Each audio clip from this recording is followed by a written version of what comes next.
You don't belong here. That's what she screamed right in my face, like I was some intruder creeping through the shadows instead of a guy standing in his own driveway.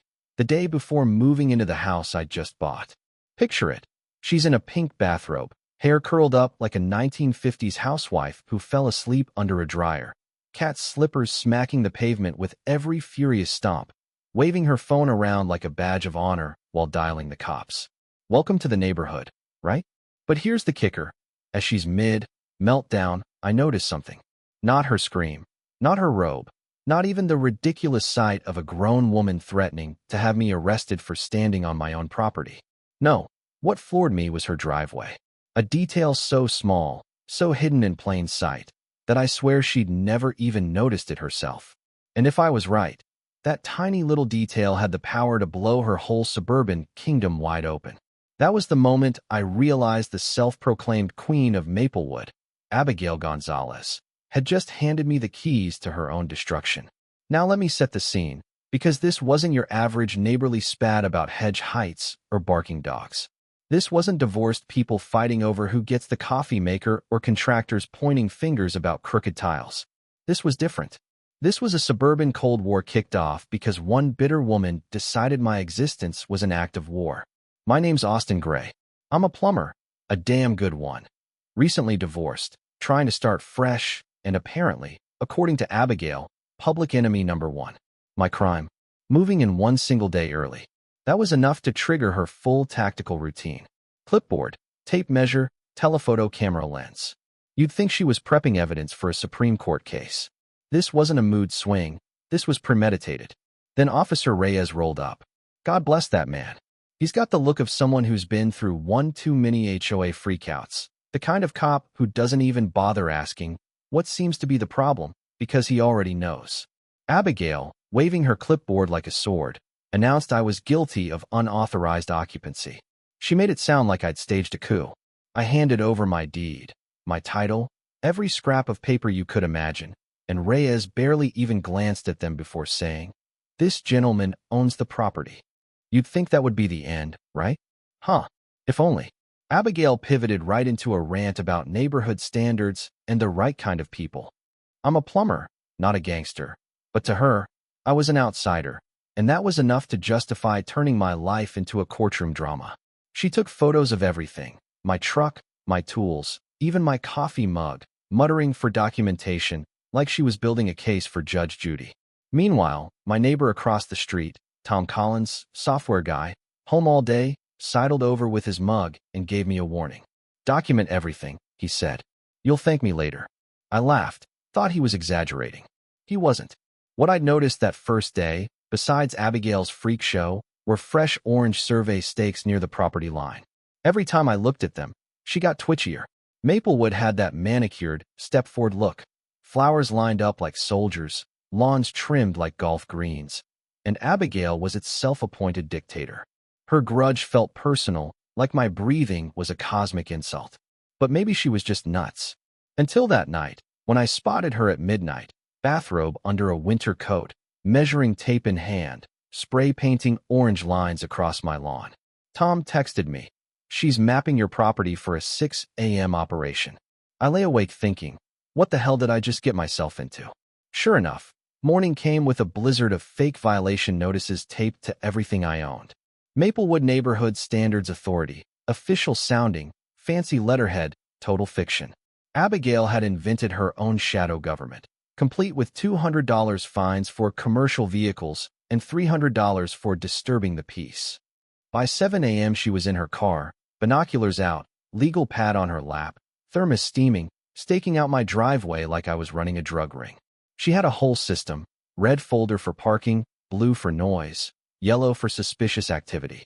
Honestly, if she'd applied that energy to something useful, NASA would have hired her.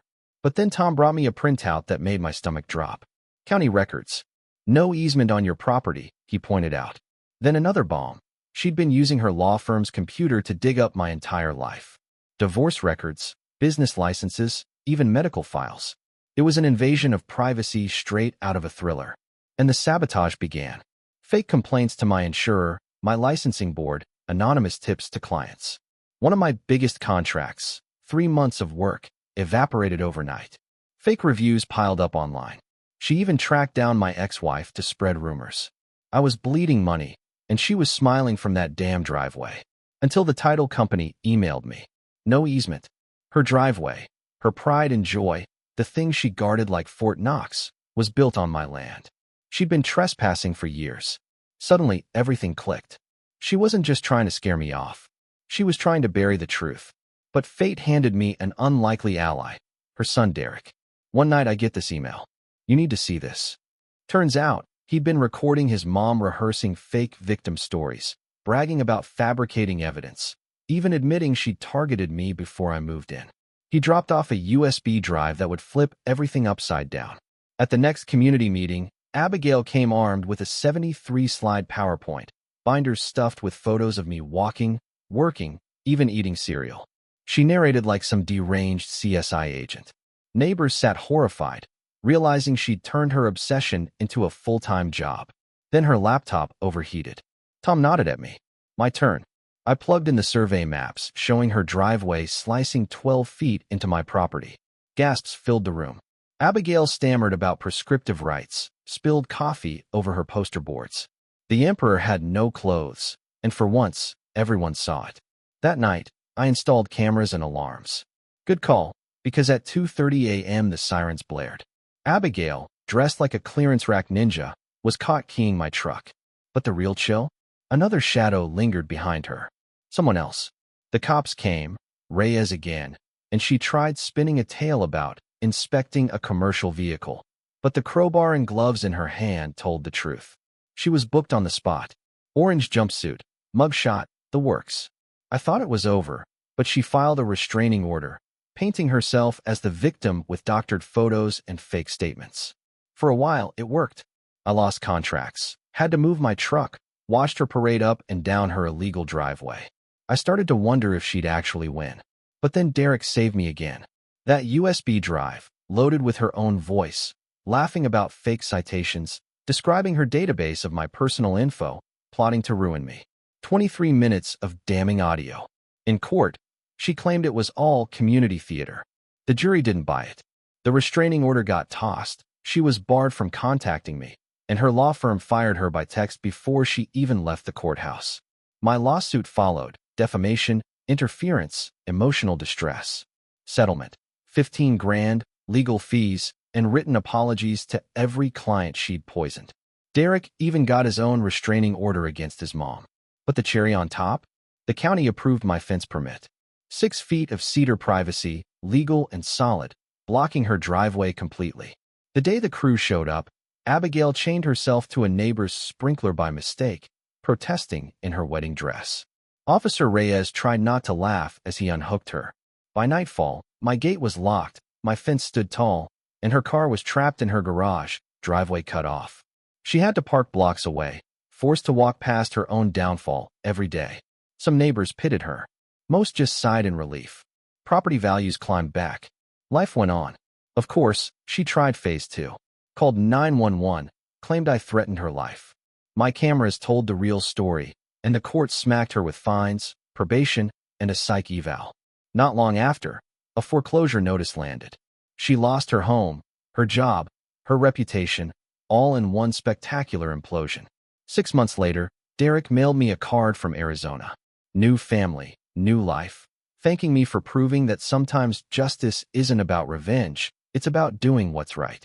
As for Abigail, last I heard, she rides the bus to a part-time gig.